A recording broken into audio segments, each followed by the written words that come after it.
I met Dr. Crow last year when he was running for Senate with James Lankford and Randy Brogdon and T.W. Shannon. And I got to hear him speak on a number of occasions, and I have just really enjoyed listening to him. I know he's got a wealth of information. He did this very series in Oklahoma City for the 912 Project, and I've heard nothing but positive responses from it. In fact, Carmenita's like, you're gonna love it, it's awesome. So I'm gonna bring you up, Kevin, and you know, I can go through all of your stuff, but the man is just a genius, I guess, in history, and an associate professor, where? University of Science and Arts of Oklahoma. Where is that? Chickasha. Chickasha, okay. And you are from? Originally? Mm-hmm. I grew up in Arkansas. Uh-huh. Okay, well, without further ado, Dr. Kevin Crow. Tonight, now, as most of you know, our republic is facing many dangers. The ideas that we hold dear are under siege. There's no doubt about that. The fact is, however, that the dangers that we face are not unique to us. They're not unique to Americans. They're not unique to modern peoples. These are dangers that people who value liberty have always faced. And so the first presentation, which I'm going to do, we're going to do 3 of these, one tonight, one next month, and one in December. The first of these is going to look at, examine problems faced by citizens of the republics of the various republics of classical Greece 2,500 years ago. Okay? And by the time we finish tonight, you're going to see how relevant this is to today's world. The second presentation, which will be next month, will examine a critical moral and intellectual shift that occurred in Western political thought about 500 years ago. We're going to look, it's going to be titled Machiavelli and the Corruption of Politics. And even that word politics, the way that it's used nowadays, that's the creation of Machiavelli. And basically what it really is the destruction of politics. Tonight we'll talk about the real meaning of politics is. The third and last presentation that I'll give, which will be in December, is it will examine how Marxist ideas that currently threaten our liberties made their way into the United States in the 50s and 60s. And I don't mean the 1950s and 60s. We're going to go back to the 1850s and 60s. And this one, some people find it controversial, but after they've heard it, it's like, whoa. And you're going to see how long this decline that we're basically undergoing, when the seeds of it were planted, much longer than we thought. Anyway, with that said, let me go ahead and start tonight. And what I'll probably do, I have to warn you, tonight's is the longest of the 3. The other ones are about an hour. This is about an hour and 20 minutes. What I may do is about halfway through, I may stop a little bit and give you guys a few seconds, okay? Because, and I warn you, the first half's a little slower than the second half. By the second half, I'll have you fired up, okay? Now, tonight what we're going to look at is Aristotle and Plato on the relationship between ethics and politics, and that's key. You see, in the modern world, we tend to always think that solutions have to come in the form of programs, in the form of, things of this nature, institutions. No. If you want to govern yourself, you have to govern yourself. I want you to think about that. As a people, if you're going to govern yourself, you have to govern yourself as individuals. And so there is this close connection between ethics and politics. Now, let me go ahead and talk a little bit about how I'm going to approach this. You know, political institutions were originally created, and the very political organizations of human societies was initially undertaken to serve specific human interest. The problem is, moderns too often ignore the human factor, choosing instead to focus on some supposed abstract political or economic absolute that exists irrespective of human society.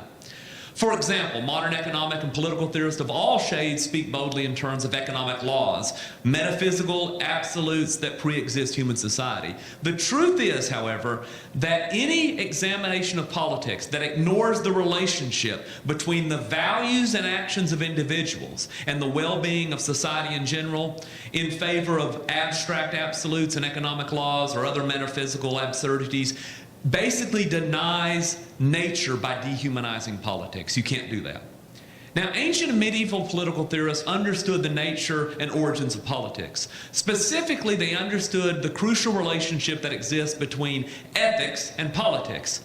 That is, ethics deals with the individual, politics with society in general. You can't have one without the other. And so tonight, what I'm going to do is try to return politics to its proper role, okay? Now, we'll look both at Aristotle and Plato. Now, although chronologically Plato comes before Aristotle, for reasons that will be clear tonight, I'm going to actually talk about Aristotle first, okay? One of the reasons I take Aristotle first is because perhaps more than any other political theorist except maybe Thomas Aquinas, he sought to confine his own examination of politics to its natural limits, okay? Now, this isn't surprising if you think about Aristotle's background. We always think of Aristotle being a great philosopher. The fact is, if you go back and look at his works, over 80% of his works deal with biology. He's a biologist by training, not a philosopher. His father was a physician, and of course he picks up this kind of biological train of thought. Now I will mention this, there's a plus and negative here. If you ever read Aristotle, why it's really great works, that also means that just like most biologists, it's very boring, okay? He's pretty straightforward, so I'll have to warn you on this. Now, if you think about the way the biologists look at stuff, though, what they do is they tend to do form following function. And what do you all remember from biology class? Everybody remembers this? Yes, cutting up frogs. I mean, that's what they do. They try to figure out how this works and that works and everything. I remember when I was in grad school, I went to see this movie with this chemistry guy, and we were watching. It was some I don't know, it was like Halloween, and so it was one of those scary movies or something. There was this kind of growth part, and all of a sudden he turns as wide as a sheet and averts his eyes, and I thought, wait a minute. I said, I thought all you scientists had stomachs of steel. He said, no, that's not scientists. He says, that's biologists. They're not real scientists. They just cut on things. But anyway, but again, this is kind of the way that he'll look at stuff. Is he'll look at things like a biologist. That is, he wants to figure out what the function of something is. Okay, with that said, let's go ahead and look at this. Ethics, first of all, the word ethics. The word ethics basically comes from the Greek word ethos, which basically means custom or habit. In other words, how do you develop good habits, good customs? Now, Aristotle's work on ethics is commonly known as the Nicomachean Ethics, either because it was edited by or dedicated to his son Nicomachus. Now, staying with this theme of form should follow function, Aristotle directs the idea concerning ethics to the desired goal. That is, if ethics, ethos, habits, right, is concerned with those customs or habits specifically related to how humans should live, then doesn't it make sense to ask ourselves first, what is the goal of human life? Again, this is opposite of modern science, which just assumes Big Bang, there's nothing there, okay? But Aristotle understood, no, there has to be some goal. Once we know the purpose of life, then we'll know how we should live. Now, let me use this analogy real clear, and this is one that Aristotle uses. You got a knife, right? What's the purpose of a knife? To cut. Therefore, since we know the purpose is to cut, what's the quality we look for in a knife? Yeah, to be sharp, right? I mean, just to be sharp. This is what he's basically saying. So what he looks at is he asks, well, what is the purpose of human lives? He always says that humans lead their lives. That is, we're doing something for a purpose. And he says, what's the highest good? And his answer was happiness. Now, it's important to note, however, that happiness for Aristotle is a mode of well-being. It's not just a state of good feeling. The word that the Greeks have is eudaimonia, which simply means a life that is successful, that's been lived well. This is not what we tend to think of. We tend to think, moderns tend to think of this feeling, this giddy feeling, euphoria. That's not what he meant. He said, no, it's a life lived well. And by the way, if you go back, this would actually be true in English too, because if you think of the English word happiness, if you look at words that are connected to it, it would be happens, happenstance. So originally we had that meaning. We've switched it over time to just be some type of euphoric feeling. That's not possible, which also explains why number one, by far, not just in the U.S., but in the modern world, number one form of prescribed medicine? Happy pills, yeah, antidepressants. You think it would be, in my case, antacids or something, but no. But this shows you, because we think we have to have that feeling. and stuff. But again, no, the ancients understood. No, it's a life lived well. Now, for the Greeks in general, the idea of leading a good life was not simply concerned with questions of what should I do and how should I act, but more importantly, what kind of person do I want to aspire to be? In other words, you needed a model. You need a role model. Now, if you think a bit about this, long before the Greeks had philosophy, what did they have? Myth, right? The Iliad and the Odyssey. And if you look at the Iliad and Odyssey, the main goals here are they're basically are scenes of heroic behavior. In other words, scenes that we should aspire to be. And for them, it was an aristocratic code. Now, if we think of the word aristocrat, we just think rich people, but that's not what it meant. Aristocratic code meant you had duties. You had a higher purpose. I'll give you an example. I'm going to read this to you. This is from the Iliad, and this is a section of the Iliad in Book 12 where there's the Lycaean hero Sarpedon explains to his comrade Glaucus why they must throw themselves into the heat of battle. In other words, why it's time to step up to the plate.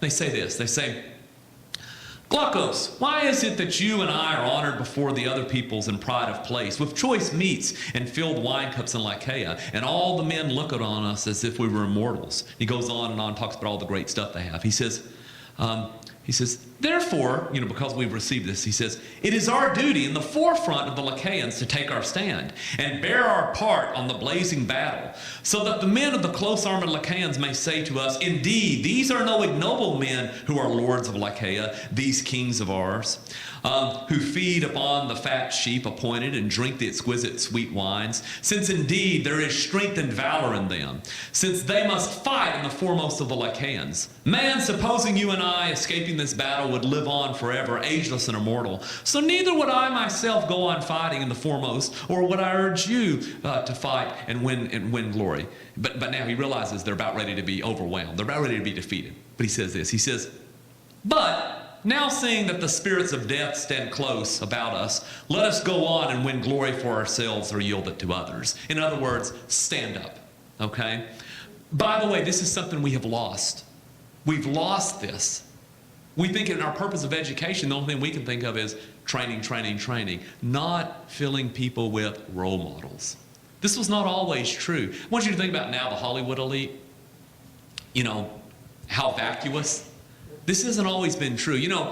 Anytime in Hollywood, there's always, 3 or 4 people that call the shots. So you have like Spielberg now. You can go through the 3 or 4 different people. If you go back to the 1930s, the number one person in Hollywood, the main guy is a guy by the name of Marion Cooper. Anybody ever heard of Marion Cooper? Okay, Marion Cooper's the guy who did King Kong. Let me give you a little bit of his background, because this is when these ideas stood out. When people understood the purpose of basically a virtue, of bravery, things of this. Marion Cooper, in World War I, he was a pilot, okay? And he was shot down. Now, he was in one of these planes that had 2 people on him, okay? And as his plane's being shot down, it's on fire and everything, the guy that's in the plane with him's kind of slumped over, and he supposes he's dead, so he's about ready to bail out, but he notices the guy's moving. And he's thinking, I can't bail out, because this is my buddy, he'll die. So he decides, I'm going to have to crash land this plane. Now, the plane's on fire, okay? So he's holding the plane, trying to get it to crash land it, and his hands are starting to burn. So he literally uses his elbows on his jacket to try to guide it down. This is not going to end well. And he crashes the plane, but he lives, and so does his friend. But they're captured by the Germans. Now, the Germans take them to a prison camp and everything, and while they're in the prison camp, there's some Russians there.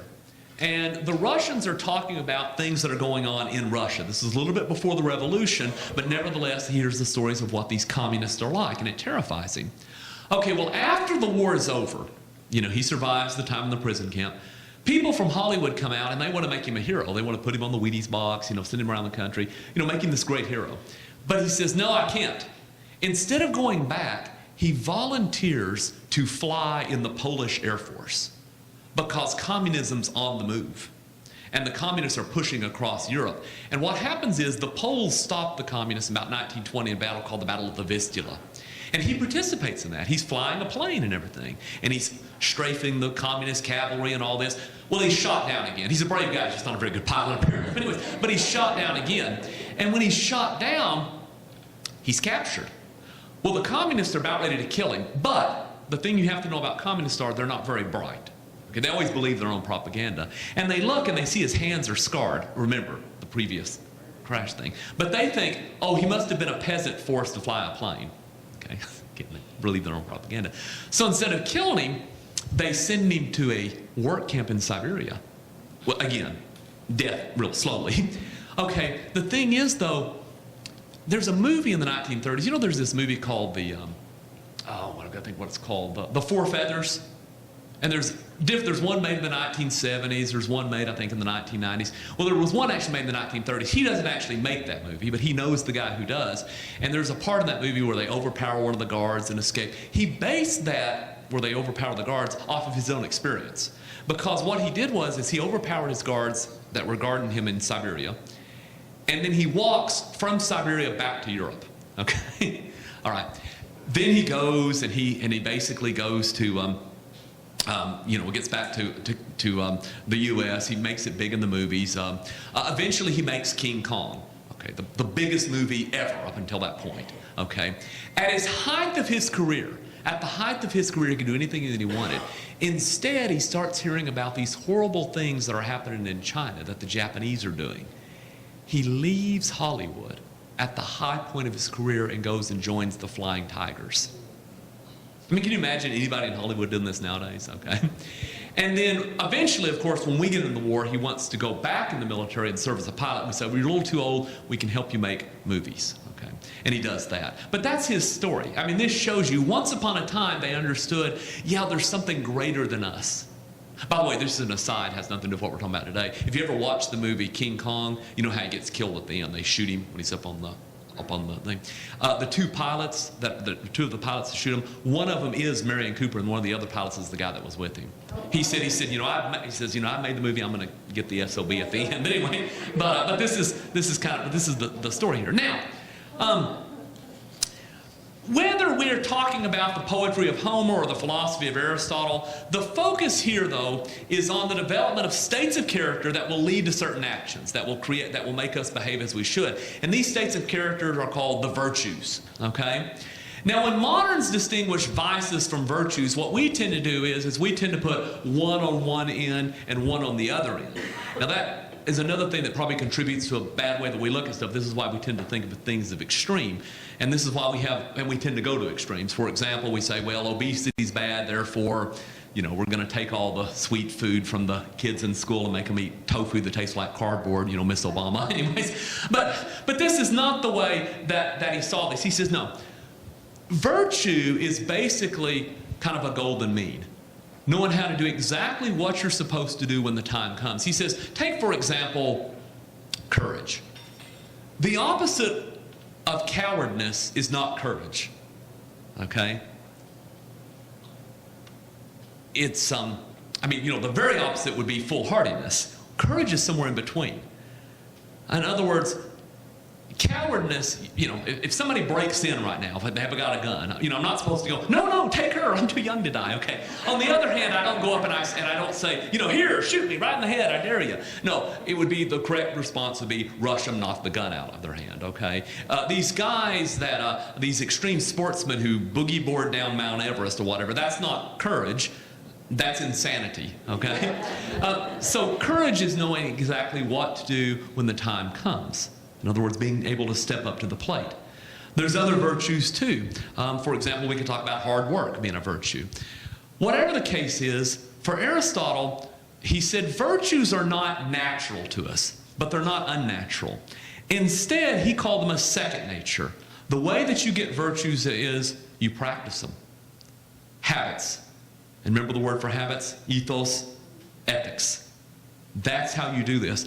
I always, in other words, a lot of times I'll have students who want to go to grad school, and they'll say, can you write me a letter of recommendation?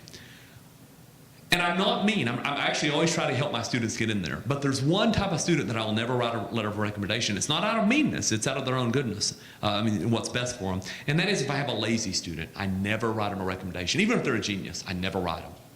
Because the fact is, hard work is a virtue that you only get through practice. And when a person's 22, if they've been lazy all their life, when they're 23, they're not going to be hardworking. I would just be setting them up for failure. The way one becomes hardworking is working hard. So this again is what he meant by the virtues. Now, here's the thing. But the thing is, it's not only that we have to recognize proper action, we also have to cultivate proper desires themselves. That's something else we have to do. Now, this brings me to another important topic that modern politicians avoid. In fact, it's the one thing you can never talk about. Culture. Now, the word culture itself comes from the Latin cultus, which just means a caring for, okay? If you think agriculture, caring for plants, something like that. You have to cultivate the right desires. Now, earlier I implied that ethics dealt with the individual and politics with the community at large. In truth, for Aristotle and most ancient Greeks, they don't really separate the two. There's a continuum. One impacts the other. Now, Aristotle discusses his political views in a work he simply calls Politics. For Aristotle, human beings flourish best in the context of what he called the polis. This would be the city-state, okay? Now, moderns tend to call it simply the city-state, but the fact is the polis is a community, okay? Theoretically, at least, for the Greeks of the classical period, they believed that everyone in the polis was somehow related. And they talked about how the foundation of the city-state, it starts off with this. The very foundation is something called the genos, the family. You can see what words we get from genos, genes, genetic. It's people that are related. That's the basic foundation of society. That's how you learn to... And by the way, before I go any further, this is something else that distinguishes the ancients from moderns. Think of our great modern philosophers. We always say there are these two that bring up modern philosophy. We always say Locke and Hobbes, right? And we always put them on opposite spectrums. Hobbes is the bad guy, Locke's the good guy. But both of them make the same mistake. Because both of them assume, social contract, whatever, okay? That there would be a state of anarchy or whatever if we didn't, but we all come together, we were all just individuals out there running around, but we all have to come together. This was not the way the ancients saw it. The ancients say, no. You're never just an individual. That's like a guppy. You've everybody had pet guppies? Guppies, the second they're born, they have to run off or mother will eat them. We're not guppies. We are social creatures by our nature. What he means by that is none of us can live without our family. Family is the basis of society. So for him, both Hobbes and Locke are both wrong. Family is first. You have to start with family. The Greeks would say from the family, basically you get a few families together, and from there they have something called the phratry. A phratry is basically, it's where we get the word fraternity from. It's a group of families. What they basically do is phratries in the Greek world played an important political role because the government of Greek communities were kept to a bare minimum. So for example, even the prosecution of crimes, they had juries and stuff like that. But if somebody was a criminal, there's not a police force. Instead, what you do is you have to get your kinsman, your phratry, to go help catch the person, and then they bring them to trial. So a person without a phratry, a person without kinfolk, is literally without the law. By the way, in time, when the Greeks moved out and went to various other cities and all this, and they found themselves alone, they would form phratries. They would find people from their other cities, kind of form these groups. And the way they'd bring them together was they would have common cults, things of this nature, worship, have certain religious festivals that they participated in, all of this. And this would substitute for a family. Now, if you think about it, as we know, Christianity takes off in this same classical world. And if you think about it, think of the way that the church originally was supposed to operate. What are members of the same congregation supposed to call each other?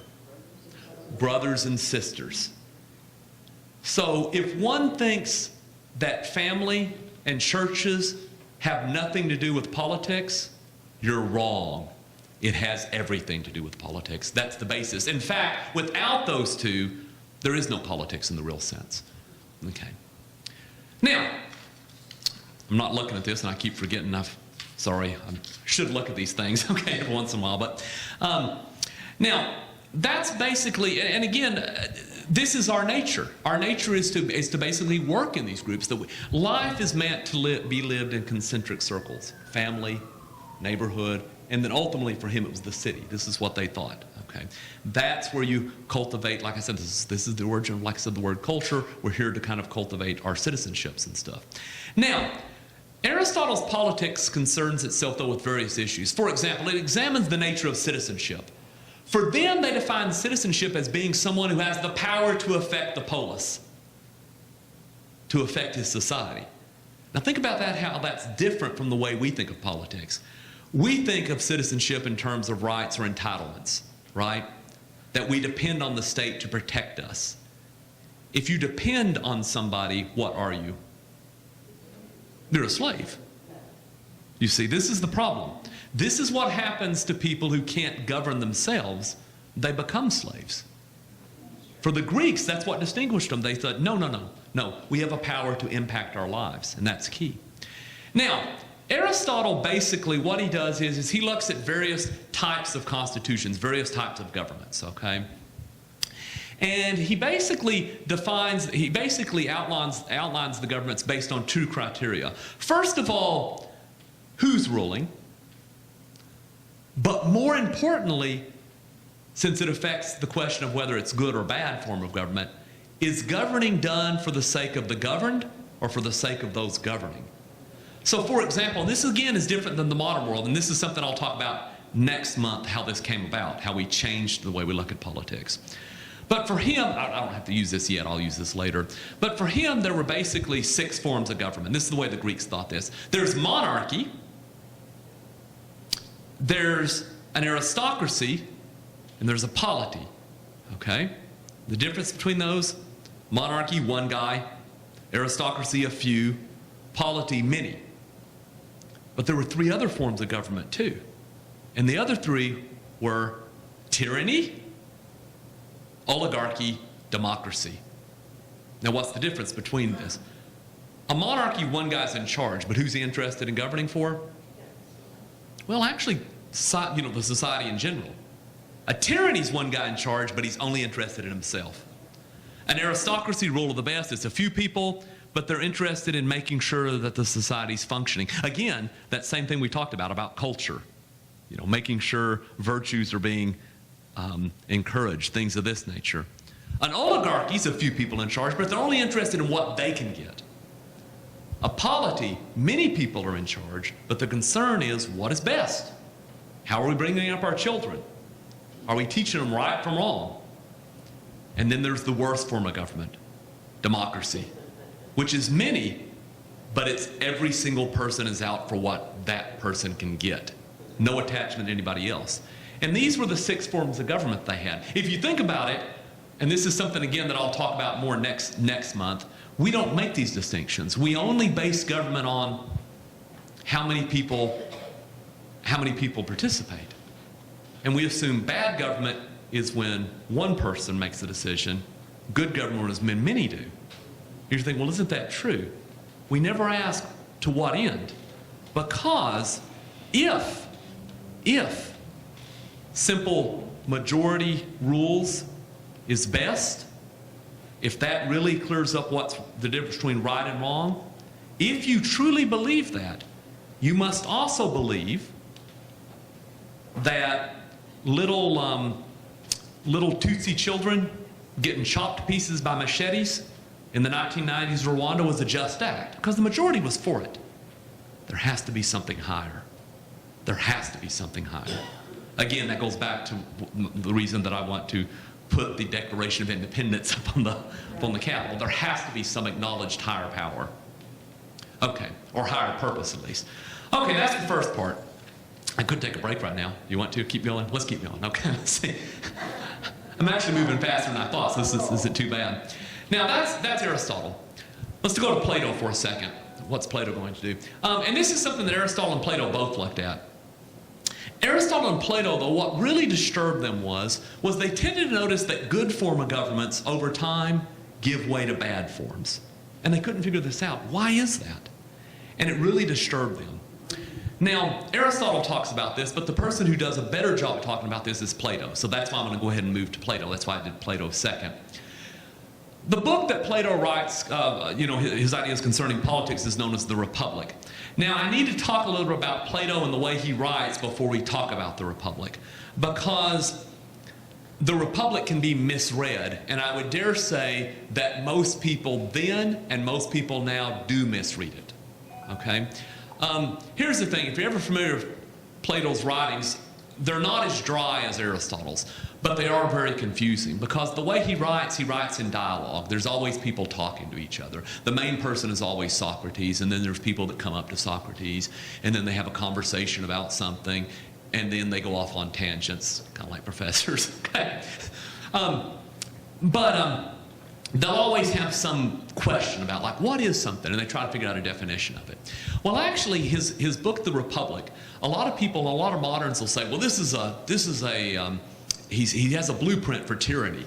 He has a blueprint for dictatorship. This is what he's offering. But that's if you take it at face value. If you actually read The Republic from the beginning to the end, he didn't even mean for it to have anything to do with government at all.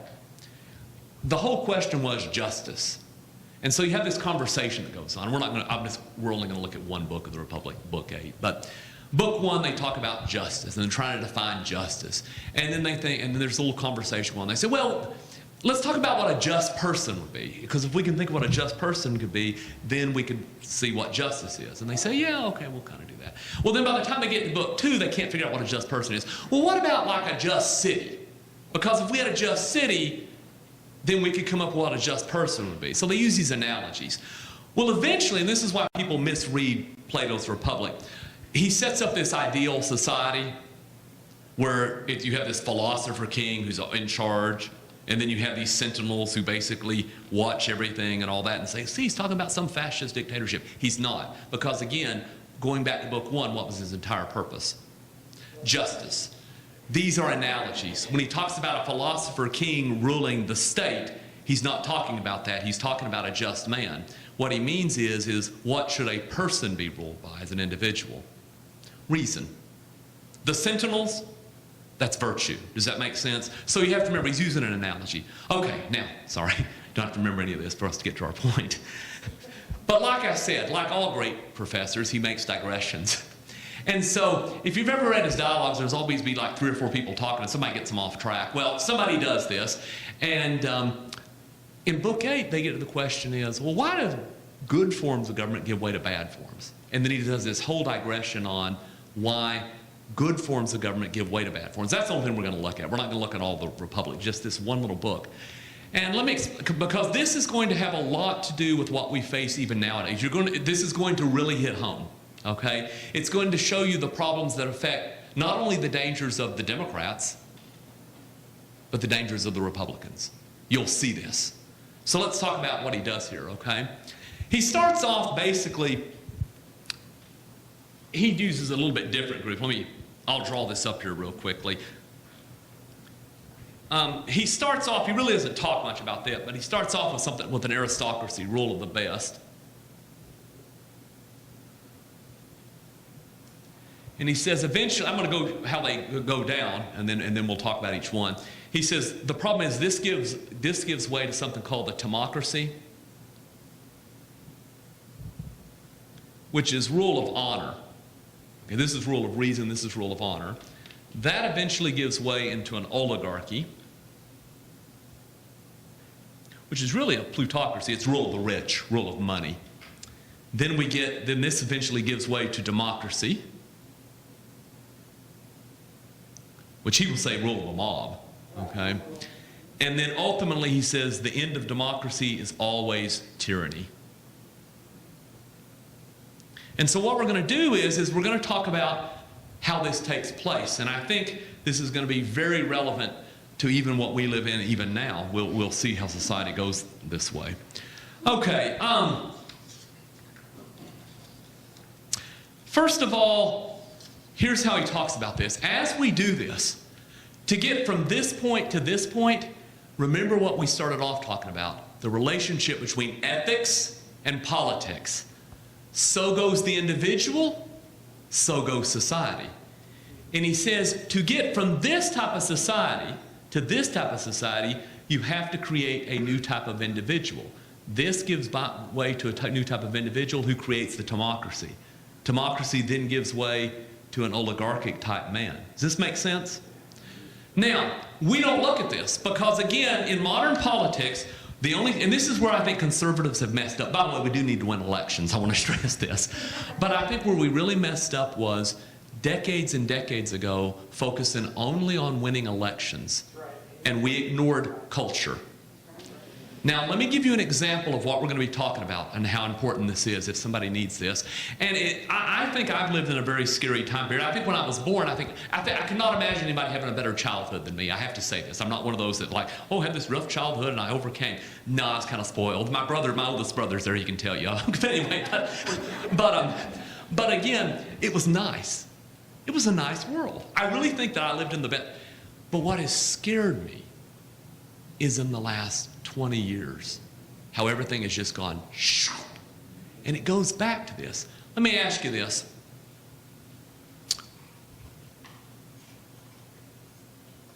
What was Bill Clinton's first big controversial act? Well, that's the word. That's the bad one. That's the one I remember. I agree. What was the one? Gays in the military. Okay, when he did the gays in the military. And you remember that got shot down really quickly. Now I want you to think how quickly that got shot down. I want you to think, everybody in here, when you, at that time, even at that time, how many people would have ever seen gay marriage? That would have been laughable. How many remember this, going back even before Clinton? How many people remember the controversy over the show Soap? Remember in the 70s? You remember this? And the controversy was they were going to have one gay character. Now, I remember this. The reason I remember, because remember I talked about what a little kid I was. When I was a little kid, every day for lunch, Mom packed my lunch. I had the same lunch. A frozen burrito, a little thing of tea, and a Twinkie. And the reason I can remember this example is because I always related everything to sweets. Is I remember the American people said, no, we're not going to deal with that. And the way we said we weren't going to deal with that, Hostess, you're the ones that are basically sponsoring this. We're not going to buy into that. And I remember we didn't buy Twinkies. And I thought, anyways, that was my first lesson in sacrifice. Okay. But again, that was the American people at that time. We understood this. We understood it mattered. Let's go back to Clinton for a second. So Clinton gets shot down real quickly. Now, think about who Bill Clinton and Hillary's best friends were. You have the Bloodsworth Thomasons, the producers. Immediately after that, what happens? Watch what starts appearing in all the TV shows. Gay figure here, gay figure there. And then it's what? Only 2 or 3 years later, you got Will and Grace. Now, how many people, by the way, I only have Netflix because the kids, we have Sesame Street, okay, so I don't have TV, but how many shows can you name now, current shows, that do not have a gay character? Can you name any? But on regular networks, you can't. What happened was this.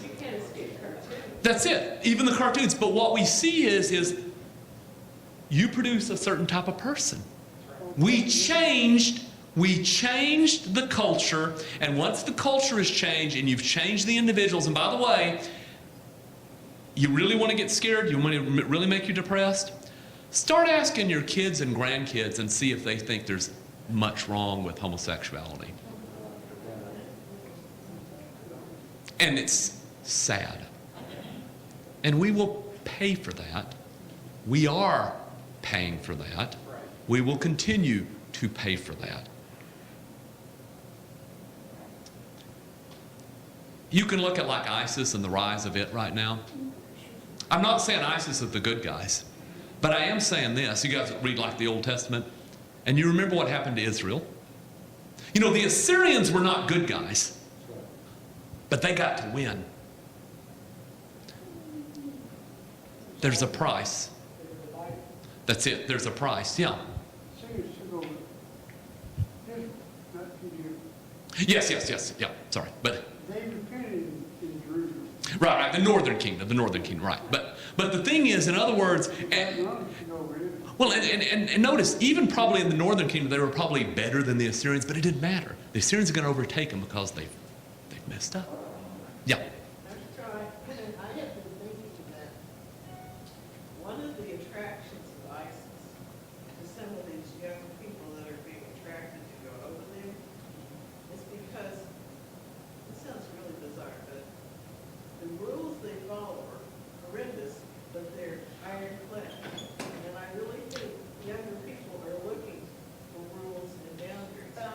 Well, or at least some definition.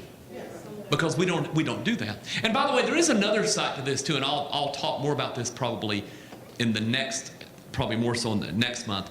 But here's another thing. Even if you want to be an atheist, once you start playing with these games, even if you're not looking for divine retribution, nature will get you. Here's something you have to remember. Only God truly forgives. People sometimes forgive. Nature never forgives. And here's something you have to look at. What's the one thing, because we become kind of self-absorbed, and all this, and we all like our own stuff. What's the one thing that every modern industrial society has in common? They're all dying. They're all dying. They're not having children. Other people are. Let's get back. Sorry, let me get back to this. I got off topic too much. Sorry, I keep getting off this. Okay. Anyway, well, let's talk about what happens here when he talks about what goes from aristocracy to democracy. Aristocracy is rule of reason. He says this isn't going to last because the fact is it's hard. Okay, we have to admit this. Even I can't be ruled by reason. Okay, he says that's kind of a given. You might have a few people that can do this, but that's so much. So he says the next best thing is a democracy. A democracy is basically rule of honor. This is how he describes it. He says he talks about how you have rule of honor. He says, and this is how he is produced, the democratic man, the honorable man. He says, sometimes he is the son of a good father, a father who eschews honors and offices and lawsuits and all such meddlesomes, and is willing to be overreached so long he can be spared the trouble. And he says, it begins when he hears his mother grumbling that her husband is not one of the governing class, and so the other women look down upon her. Then she sees that her husband does not worry much about money, and will not fight and rail in private lawsuits and in the assembly. He takes all that quietly, so the boy just listens and goes on grumbling because of all this that his father is no man and only slack, and all the other grievances which women love to harp on. He goes on, he says, then you know too that the servants of such people, servants who seem loyal, sometimes say the same sort of thing to the sons quietly. And if they see someone in their debt and the father will not prosecute, or any other wrong they may see, they exhort the boy to punish them when he grows up and be more of a man than his father. And out of doors he hears and sees other things of the same sort. Those in the city that are attended quietly to their own business, being called simpletons and thought little of, while those who meddle in other businesses are honored and praised. Then as the young man hears and sees all this, and hears on the contrary what his father says and compares his ways to the others, he is attracted to both. His father waters and fosters the reasoning part of his soul. In other words, his father's trying to tell him what's right. The others desiring the high-spirited part of his soul. In other words, no, go for the gusto. He says, so because his nature is not evil, but is influenced by evil, natures of his companions, he is dragged into the middle by both. These he yields governance of himself to the mean and self-asserting and high-spirited part, and becomes an ambitious and honor-loving man. So again, what eventually happens is we have a society to where the rulers, what they're interested in is, look at me. In other words, this guy was in charge because he was the best. This guy was in charge because he says, I deserve this. In other words, he's fought for it. Okay? He deserves it. Again, I'm not saying this, I would be satisfied actually with this type of government. I would actually be satisfied if people who got it were ones who had fought for it, even if they're not the best. Even I would be satisfied with that. But nevertheless, it is a step down. Okay, because they're prompted by just honor. Now, he says, force and not persuasion has educated them. They have neglected the true muse, the comrade of reason and philosophy, and have honored gymnastics with greater reverence than music. Assuredly, this constitution is a mix of both good and evil, but most manifest in it is one thing only. Because the high-spirited part is predominant, I mean the desire to be the first and the passion for honor. So in other words, he's going to talk about what type of guy this is, and he talks about, this guy, he's always, again, he always wants to be seen, he wants to be heard, all of this, but he does say that he has a certain fault, and his fault basically is this. He's lost one virtue, and that virtue, his best guardian, reason. In other words, it's not important that he reasons out and does what's best. He's going to do what? The thing that will get him honor. Again, by the way, I would still be satisfied with this. I really keep my standards fairly low. Okay, but now the problem is the slippery slope. Now the next sort of government that we're going to have is going to be oligarchy. This eventually is going to give way to this, which is rule of the rich. Okay, and he talks about how this takes place. And how does this take place? Well, here's what he says. He says, that storehouse full of gold, which every man has, destroys the democratic constitution. First, they invent ways of spending for themselves, and neither they nor their wives obey the law, but they pervert them to support this. After that, they observe each other and rival after each other and make the whole body of people like them. So what becomes important, what people notice then is what? How do we judge people? What do they got? What do they have? And that's what people start looking. Not honor, but again, what do they have? He says, by and by then, they push ahead with their money making. And let's see, and the more they value money, the less they value virtue. In truth, we may imagine riches and virtue as always balancing scales against each other. And when riches are honored in the city, the virtue and the good people are less honored than the rich. What is honored anywhere is practiced, and what is dishonored is neglected. He says, thus in the end they have become lovers of money and money making, and no longer aim at honor and ambition. They praise the rich man and admire him, and bring him into places of government, and the poor man they dishonored. Now he notices what's going to be the weakness of this type of government. He says eventually the people that are going to be in charge are going to be only the wealthy. And he compares it to a ship. He says, think if you were in a ship and there was a storm going. Who do you want to be in charge? The captain or the rich guy? And he says this is the danger. He goes on, he says you may have people that are overlooked just because of that. Now, he goes on and he says, but there's another problem too, and this is the other difficulty, and this is what's going to start leading towards democracy. He says, this is the second one. He says, there is another thing just as bad, that a city of this sort is not one, but two by necessity. A city of the rich and a city of the poor, living together, always plotting against each other. They meddle in many businesses, the same people, farmers and traders and fighters, all under the same such constitution, that a man may sell his goods to another and another get a hold of them, and that the seller may go on living in the city in which he has no part at all, neither trader nor craftsman, neither horse soldier nor foot soldier, but simply dubbed pauper and destitute. So you have these people that have no stake in society. He says, so much then for this constitution called oligarchy. He says, which chooses rulers according to property. Now he's going to talk about how the democratic man, in other words, how do we get there? How did this guy become the oligarchic man? He talks about this. He says this. He says, when a son is born to a democratic man, he first imitates his father and follows in his footsteps. In other words, he wants honor. He says, then he sees him suddenly wrecked against the state like a ship on a sunken reef. So he sees that his father goes broke, and he's poor, and he notices that. He says, and when the young man sees this, my friend, after such an experience and being robbed of all that he has, he kicks out the love of honor and the high-spirited part of his soul head over heels.